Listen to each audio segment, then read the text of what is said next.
I've been looking forward to this morning's topic. It's a bit of obscure military history. We have some great resources on it, and I think that there is a lot to learn from it. Plus, I get to put on my cowboy hat. So all of those things added together make for a great presentation topic as we talk about South Carolina's involvement in what is known now as the Mexican Punitive Expedition. And before we go further, take a second and think about those words. The Punitive Expedition. That is something we don't see as often in military affairs anymore. Certainly we don't see those words used. And there's two words. One of them is punitive. That means it's designed to punish. The other word is expedition. That means it goes there and comes back. It seems like thinking about interventions has changed since then, and we don't send expeditions without occupations. But in 1916, that would be our choice. On the southern border is a punitive expedition. Let's see how some South Carolinians were involved in that little remembered but important deployment. General Sherman, not a great friend of South Carolina, was not particularly a friend of Texas either. Sherman is said to have commented one day, "If I owned hell and Texas, I would rent out Texas and live in hell." Well, South Carolina always had a better relationship with the Lone Star State, and I think in some ways does to this day. 13 South Carolinians died at the Alamo, including one of that fortress's commanders, Travis. And the deployment to Mexico, to the Mexican border in Texas in 1916 would be, in a way, the third South Carolina military intervention down there. The first being during the War of Texas Independence, when many South Carolinians volunteered to fight against Mexico. The second, the Palmetto Regiment in the late 1840s and its significant contribution to the Mexican-American War. But the third would develop early in the 20th century and in some ways was South Carolina's final Wild West adventure. So let's take a closer look. The handwritten note on the back of this photograph says "a mile of guns." Apparently the artillery train stretched quite a ways marching through El Paso. And the entire South Carolina National Guard, as well as the National Guards of other states, was deployed to the Texas-Mexican border. Let's get into the story of how this all came about. This is significant in several ways, by the way. The South Carolina militia had only recently, at that time, been made into the South Carolina National Guard. In fact, we didn't like to refer to our state's troops as National Guard. We preferred the older term, militia. But in the early 20th century, the National Guard Act passed by Congress changed the law regarding volunteer forces from different states. Before the 20th century, the president could only ask governors and states for state troops as a request. The president could not actually mobilize the state militias. It was the National Guard Act which made these actually a National Reserve Force, which could be called up by the president. And this was the first time it was being done to South Carolina's militia, now National Guard forces, and they were being called up by a man that they considered one of their own, President Woodrow Wilson.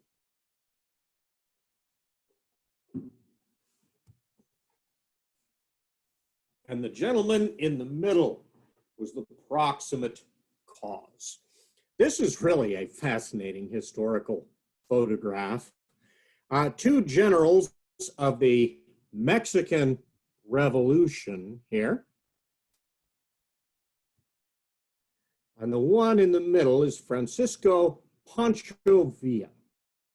Now, the Mexican Revolution was a confused, multi-sided, ongoing conflict in which President Wilson had eventually decided to throw in his weight with one of the factions. And during this period, when this photograph was taken, Francisco Villa, or Pancho Villa, as he was known, self-appointed general of revolutionaries, was still considered a United States ally. In fact, he is standing next to none other than John J. Pershing, Black Jack Pershing. We met him when we did a Spanish-American War lesson. Pershing, as a young lieutenant, had fought Apache war parties on the frontier. He had fought the Spanish in Cuba, and now he was back on the Mexican border as a commanding general. Also, just behind him and slightly taller, we have another gentleman in this photograph. He's going to come into our story later, a young lieutenant by the name of George Patton, Jr. But this general goodwill that seems to be displayed in this photograph was unfortunately short-lived. Pancho Villa became very frustrated with the United States government, or perhaps just needed to maintain his violence level to keep his own power base up. His troops in revolt against the Mexican government, the Army of the North, as he called it, the Army del Norte, had struck repeatedly at the regular Mexican government, which we now supported by this time, and had found themselves in 1915. They were cut up very badly in a massive mounted assault. Pancho Villa led mounted bandits. They acted as cavalry, not necessarily highly disciplined cavalry either. And current events, if you think of that summer of 1915, the Great War in Europe, World War I, was already well underway. And in fact, the Kaiser, with his talent for counterproductive diplomacy, the Kaiser had actually made some overtures to the Mexican government. The Kaiser's offers to help Mexico,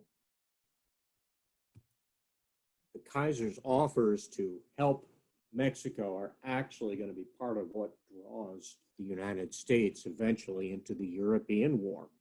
But one gesture that he makes to help the Mexican government is to send advisors, German military officers fresh from the Western Front, come to Mexico to advise the Mexican forces against revolutionaries like Villa. As a result, Villa's mounted bandits begin to run into prepared fighting positions with overlapping machine gun fields of fire and other modern tactical techniques being developed by the Germans on the Western Front. And Villa suffers some serious defeats. And as a bandit and rebel leader, he has to keep the morale of his people up. He has to continue to appear to be dangerous and decisive. And so he begins a policy of launching raids across the United States border. In about a year, he launches 38 of these raids into United States territory. And in the course of these various raids, 37 Americans are killed, the majority of them soldiers. But the violence can be quite random, and the worst of the incidents happens on March 9th of 1916. "Death to the gringos!" his men shout among their war cries. "Viva Mexico, viva Villa, muerto a los gringos." And the small frontier town of Columbus, New Mexico, 19 people are murdered that day by Villa's attack. Many of those men are soldiers, and one of the problems that occurs at Columbus, New Mexico is that during the initial attack, all of the rifles are actually chained and locked up in the rifle racks, and it takes a while to get the keys, arm the men, and respond properly. Before the day is over, Villa lost more men than he caused United States casualties and fled back across the Mexican border. But this was the incident that made Wilson say, "This is intolerable." It was arguably the worst terrorist incident on American soil up to that point, and Wilson's response was extremely decisive.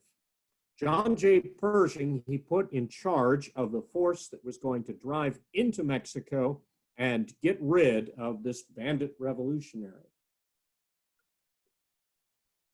Meanwhile, that was the job of the regular army. The state National Guard forces, he called on the new power the president had to call up the state militias as National Guard forces. And the National Guard forces were going to be used to militarize and guard the entire Mexican border.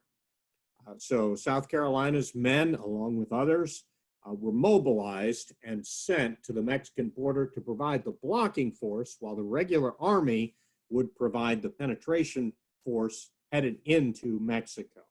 Now, by the way, we're doing this with the full approval, at least on paper, of the Mexican government. Remember, Villa is a rebel against them as well. Villa has become, in some ways, sort of a romantic figure. I don't really buy into this myself, although I understand how it happened. Villa and his bandoliers of crossed bullets, and his fact that for a while he actually declared his own little republic, printed his own money.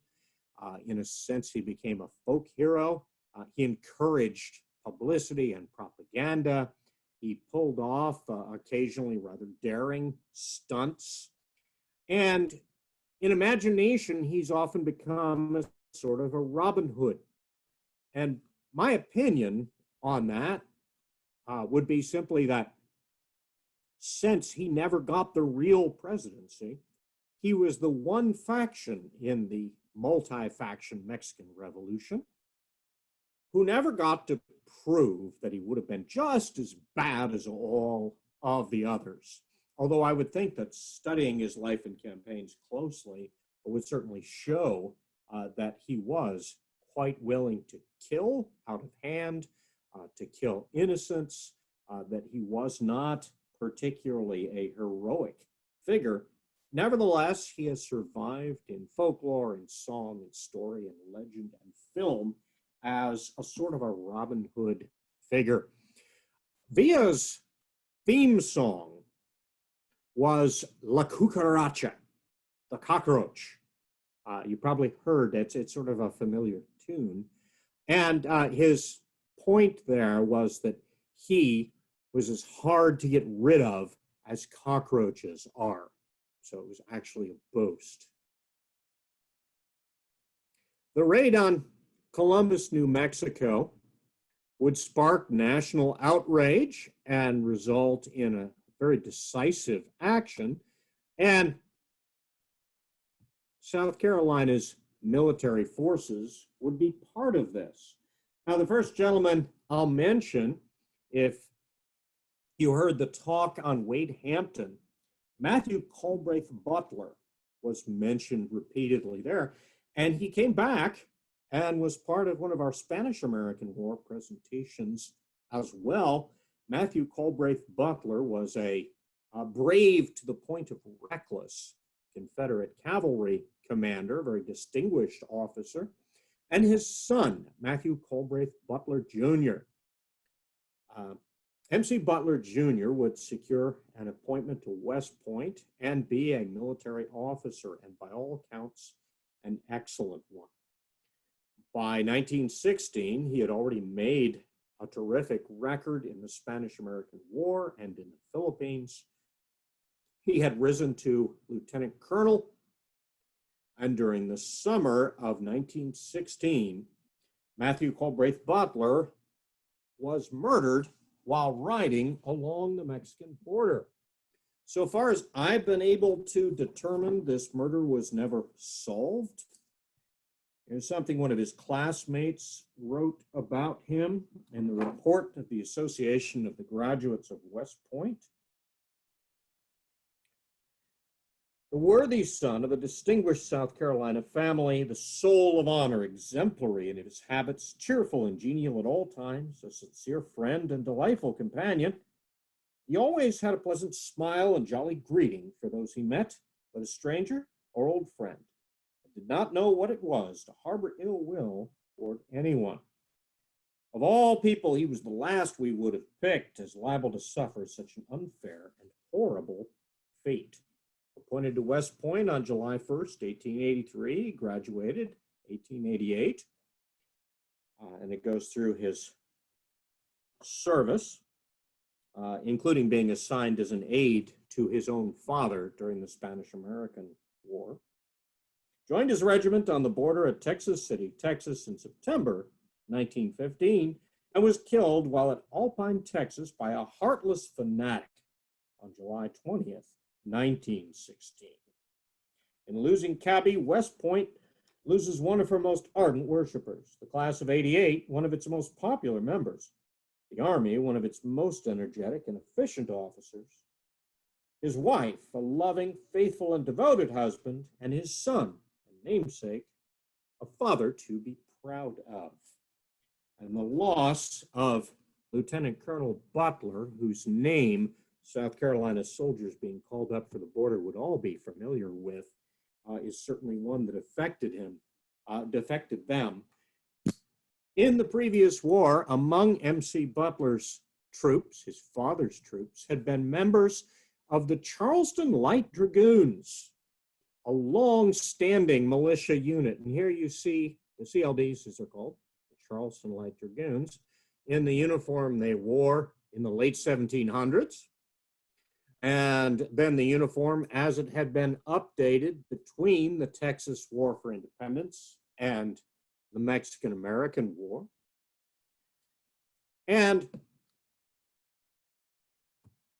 after their Confederate service, here we have members of the Charleston Light Dragoons of 1916. I love this photograph. There's a permanent male pattern going on here. You stick a group of guys in a tent to have to live together, and before long, everybody's got a nickname. So this picture is labeled by the man who left it to us: Andy, Slick, Zeke, Sparky, and me. Troop A of the South Carolina Cavalry headed for the Mexican border. And we'll see several great photos of those from the Relic Room collection. This would be the last time that South Carolina deployed horse cavalry. The commander of Troop A, Edward Wells, Jr., that's the same name as Edward Wells of the Confederate Charleston Light Dragoons, who had actually written the history of his unit during the previous war. Now his son would command them along the Mexican border, and the last names of most of the men in the unit are very similar to the last names of many of the Confederate Dragoons in the same unit. This was an old-time Charleston militia unit that the same families tended to join, terrific equestrians, and always difficult men, always difficult to command. A couple other pictures from Troop A. They're filling canteens here. And there's a picture of a corporal of Troop A of the South Carolina Cavalry along the Mexican border. Stetson hats, six-shooters, the adventures they're going to have along the border, patrolling, looking for bandits. These men have not grown up on Western movies. It's too early for that. They have grown up on Western novels and stories, as well as those of their fathers or grandfathers in the Confederate cavalry. And so for them, in some ways, this is a big adventure to be sent west to chase Pancho Villa and to ride horses out across the frontier. Things are in transition, though. Not only is this the last deployment of South Carolina Horse Cavalry, it includes the first of the South Carolina Airmen. Robert Willis Jr. is part of the 1st Aero Squadron. Now, he's not with the militia who are along the border. There's no Air National Guard yet at that point. He's with the regular Army. But Robert Willis had graduated first in his class at the Citadel in 1908. In 1908, he had gone into the Army as a young junior officer and become one of the first qualified pilots. And he's going to be scouting for General Pershing and the expedition that goes down into Mexico. It's a real time of transition. The United States Army is using both its first flying scouts to do reconnaissance and chase Villa and his men, and also using mounted Apache volunteers acting as frontier scouts, as Native American soldiers and volunteers have been doing for the Army for many years. And here we have a photograph taken of an observation balloon being raised along the border. So this is going to be a real transition period. For a year on the Mexican border, what the Army is doing and what the National Guard is doing is very much reminiscent of the sort of frontier patrol, almost constabulary duty that the U.S. Army at that point had been doing for almost a half a century. It is more of a, for the Guard, it is not so much a punitive expedition as police duty. They are patrolling back and forth. At the same time, however, they are being trained to a high degree of proficiency. This is going to be like a year-long advanced training exercise with live ammunition and the possibility of real danger along the border. You see them there with Springfield rifles and one of the most American of headgear, the Stetson manufactured campaign hat that characterized the Mexican punitive expedition. You also see very good classic firing postures here. The influence of deliberate rifle marksmanship training can be seen even in the stances that they're taking. Whereas the fact that they're still in mounted service can be picked out from the gaiters that they're wearing and the effect on these mounted cavalry trousers.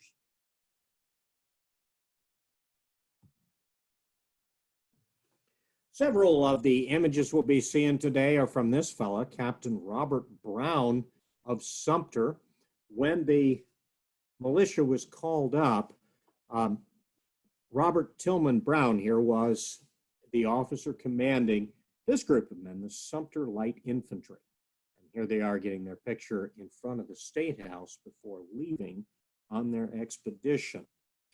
Robert was a man of good humor and quick observation, as well as collecting a wonderful scrapbook of his experiences along the Mexican border.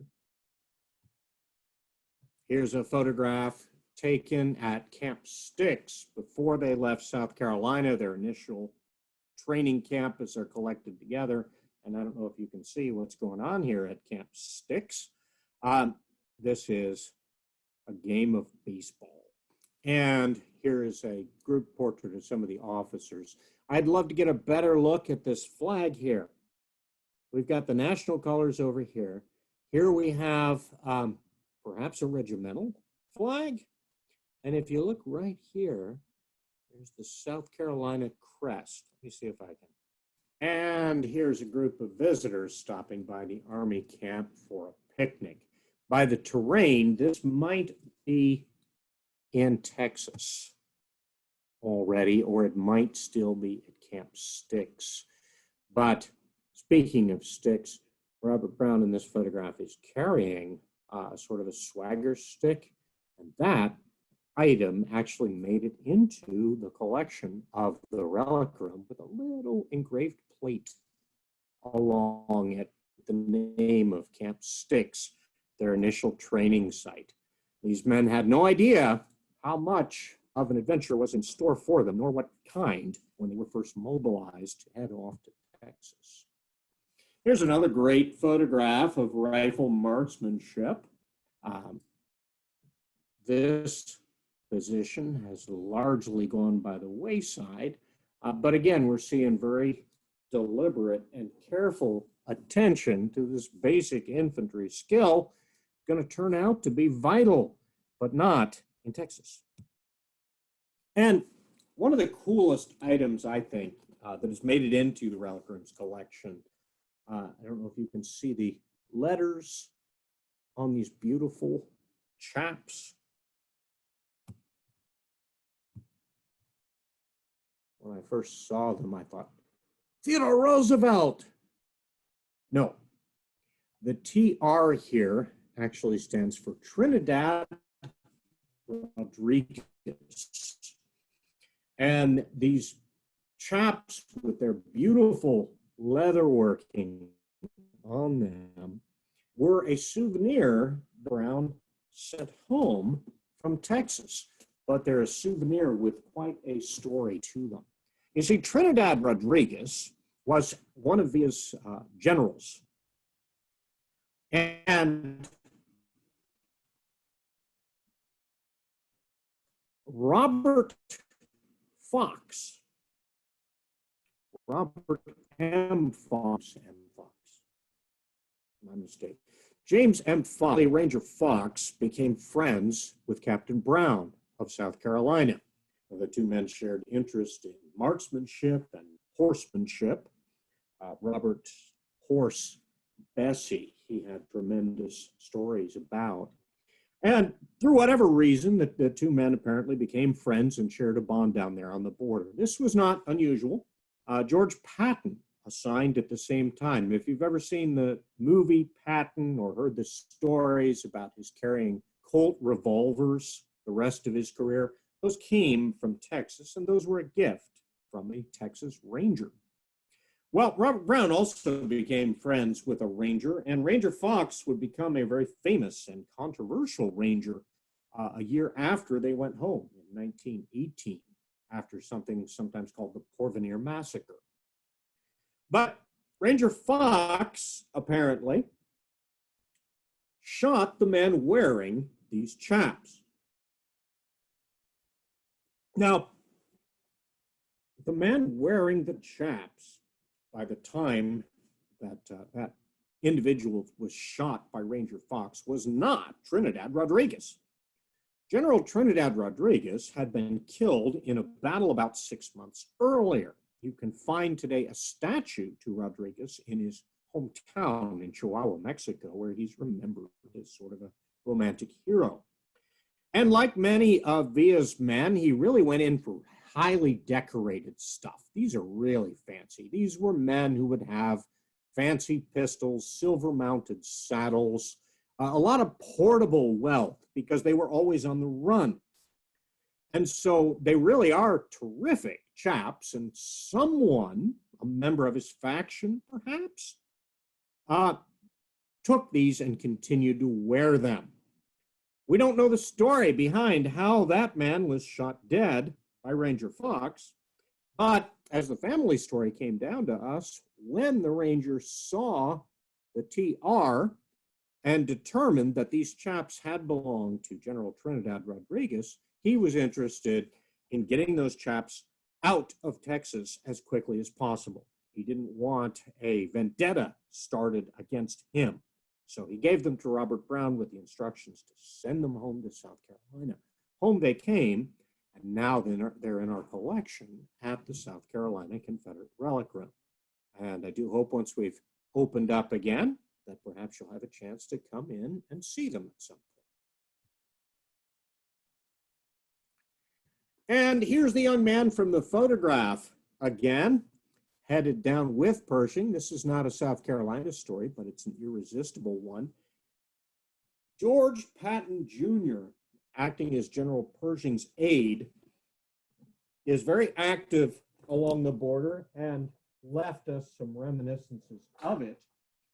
He was, for the rest of his life, a huge admirer of the leadership of his boss down there, John J. Pershing. He would write about instructions he received one day there. Shortly after the Battle of Guerrero, I was sent to find General Dodd and failed to locate him.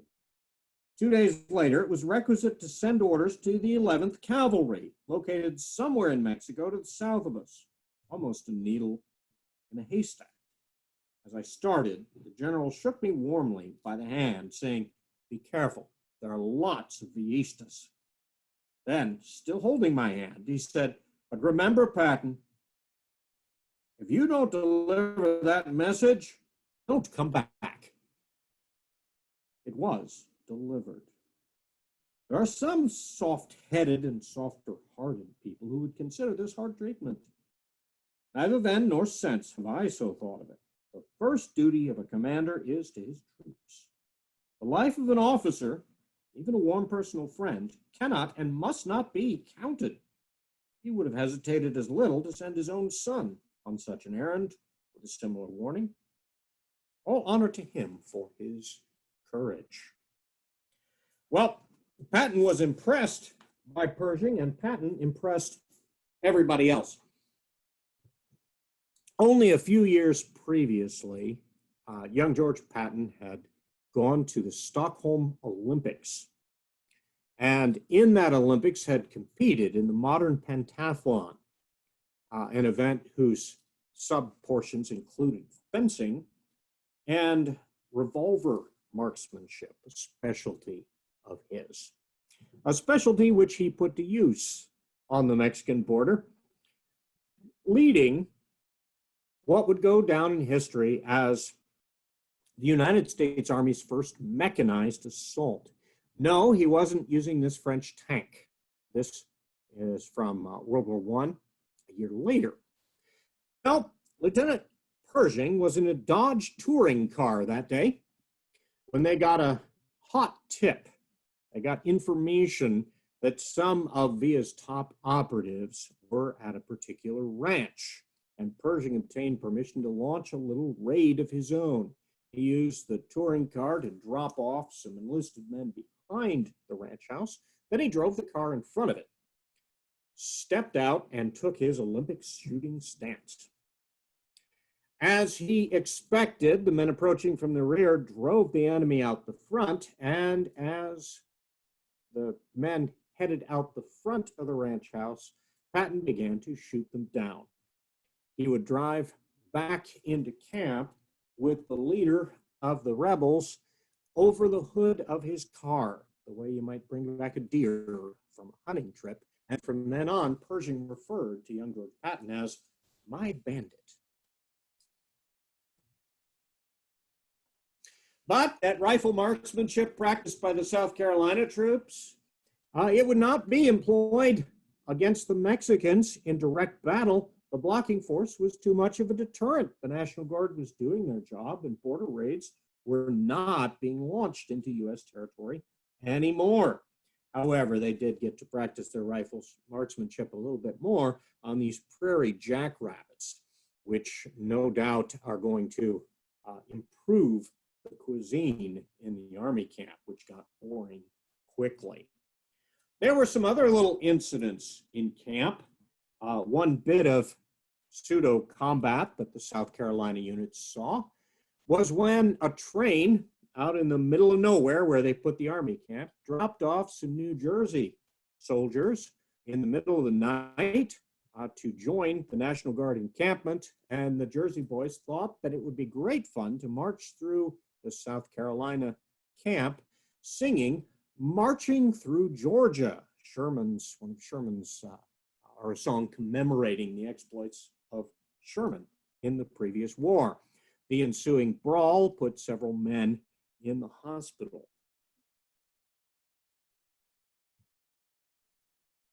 And here we have a great picture of some guys clowning around. Here's an officer sitting on the Mexican burro, as well as you get a look at the A-frame tent there in the background. One of the most important things that's going to happen down on the Mexican border with punitive Styx and leadership. Particularly, these National Guard units are tested and trained up to a very high level under pretty harsh conditions that don't turn into real combat conditions.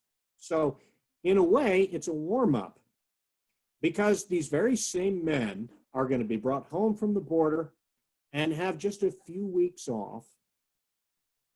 And then in 1917, the United States is going to declare war on Germany and join the First World War. And when that happens, these men are all going to be called up again. So will thousands and thousands of untrained soldiers who have to be brought up to standard. But these National Guard units, the South Carolina Militia Corps, is going to not only form a couple of very elite First War units out of their own members, but do a lot to bring the others up to standard and give them the benefit of their experience. So that rifle marksmanship that was not all that useful in the Mexican punitive expedition for these men is going to be employed quite a bit on the Western Front in trench warfare just a year later. And this is a great picture from Robert Brown's collection. Now, he put an X under himself in this postcard sent home. But what's going on is a outdoor entertainment put together for the troops featuring the members of South Carolina's National Guard military band at this point. And that's still an active unit, by the way. We still have that band as part of our South Carolina Army National Guard. And on the back of it, Robert Brown has written, the band has just finished playing Somewhere a Voice is Calling. And there is not a dry eye in the regiment. And of course, this was a sentimental song about being separated from loved ones that struck the men to the quick with their year on the Mexican border with slow mail service, not instant cell phone contact with everybody. And, you know, they miss their families, they miss their homes, and this sentimental song cut them to the quick. It would be one of that regiment's signature tunes, or that regimental band's signature tunes during that time. General Pershing got to know and to like that band very much during the deployment down on the border. Partly perhaps because there weren't a great many choices for entertainment and morale purposes. It was certain that the senior officers were all going to learn about and really appreciate the high quality of that particular band. And that too, that story has an after returning home to South Carolina from a pretty here. And if you read about the punitive expedition, you'll find out there was a certain amount of combat going on down in Mexico. Sometimes it was confusing and frustrating. In fact, at one point, the United States troops wound up fighting regular Mexican government troops who were supposedly on our side against Villa. So there was a lot of obstruction and treachery going on. And Villa was not caught. The cockroach escaped once again.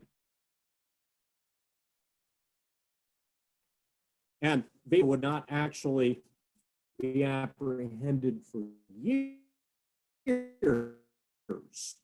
until in the 1920s, police. Villa, by the way, had some very memorable last words, at least as the story goes. He gestured for someone to lean over and hear what he had to say at the time of his death and said, "Tell them all that I said something." So, poor fellow was supposed to make up impressive last words. Francisco V. apprehended. He also never raided into United States territory again. The bandit raids did not recur.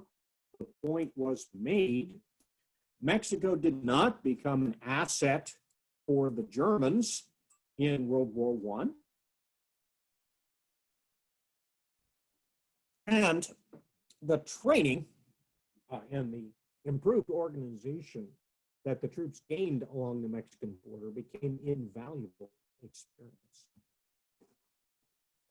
That campaign hat, when you see one of these on a photograph of a soldier around the First World War, often if we see these hats on South Carolina images, they turn out to be punitive expedition images. They turn out to be deployment to Texas images. Often in the scrapbook, they're labeled as World War I, and a little more research reveals, nope, they're actually on the border.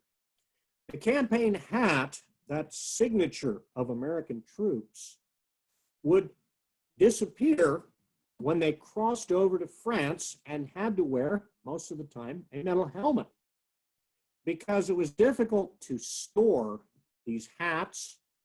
So they issued a garrison cap that you could put in your pocket. You can't put one of these in your pocket and then put back on when you take the helmet off. And these would be worn at that point only by instructors who were not being deployed to the front. And that is how the campaign hat evolved into the modern drill sergeant's hat. That harkens back to that frontier period.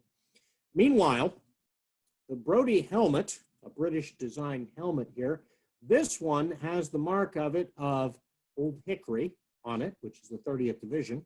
And that is the division that the 118th Infantry from South Carolina would be part of. The deployment to Mexico turned out to be the last time South Carolina units were deployed as the 1st South Carolina and the 2nd South Carolina. When called up as part of the Army in World War I, they would be redesignated. The 2nd South Carolina became the 118th Infantry Regiment. Same personnel, same leadership, direct line to the Mexican border, but renumbered by the Army into the ammunition train.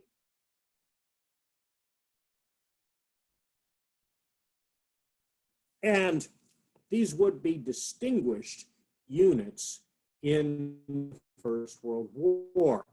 In fact, the 118th Regiment would have no fewer than 6 medals of honor awarded to members of the unit.